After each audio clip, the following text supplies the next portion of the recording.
Welcome back to Local Edition. My name is Brad Pomerance. We thank you so much for joining us again, and we are joined by Judy Chu. Ms. Chu is a member of the United States Congress, and I want to talk to you about a perplexing problem throughout America, and especially in California. That's unemployment. Our unemployment rate's around 12%, second highest in the nation. Only Nevada has a higher rate, and they faced a foreclosure crisis more serious than ours.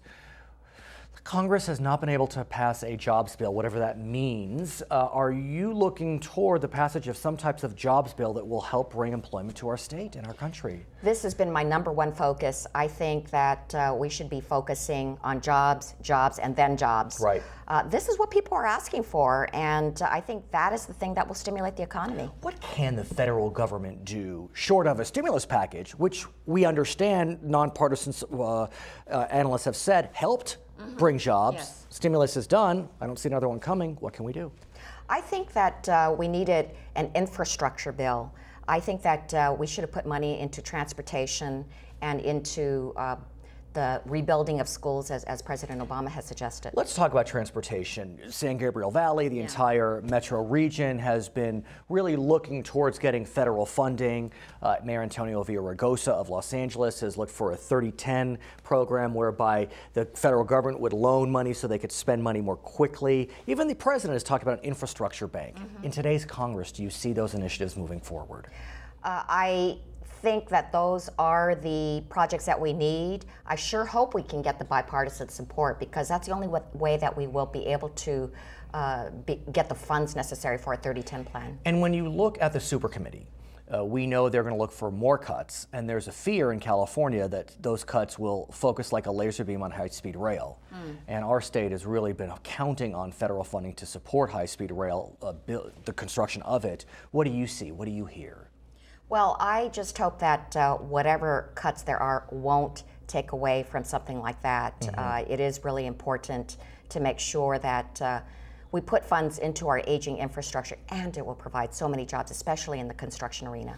I understand that you recently traveled to the Middle East. You were in Israel. Yes. Continues to be quite a hot spot, despite the fact it's a nation of only 7 million people. Recently there was a bombing after your return. Talk to us about your trip. What did you learn while you were there?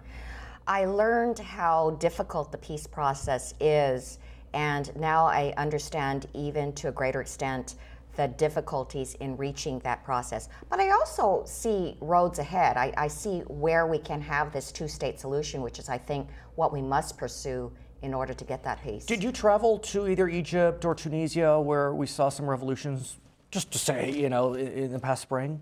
No, but I did travel right up to the Lebanon border, right down to the Gaza Strip, and right into Ramallah, which is in the West Bank. Sure. I want to talk to you about your rise in politics. You won a special election in a seat that many saw as a Latino seat, whatever that may mean, and many people really heralded the fact that an Asian American woman was able to win this Latino seat. Now with the new redistricting panel, you are in a seat that is touted as this Asian American mecca, if I can use that term.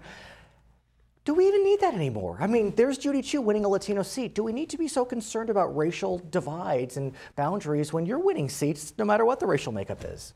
Well, I do have to say that the reason I believe I won the seat that I'm in now is the fact that I had a long history in this area and deep roots. So I think people recognize that most of all because they know I'm committed to the issues. And I think that's what people really look at first of all. Okay, her name is Judy Chu. She's a member of the United States Congress. My name is Brad Pomerance. If you'd like to watch more editions of Local Edition, go to Time Warner Cable Channel 1 and then click on Local and then click on My Government. Thank you for watching Local Edition. We're going to send you back to HLN.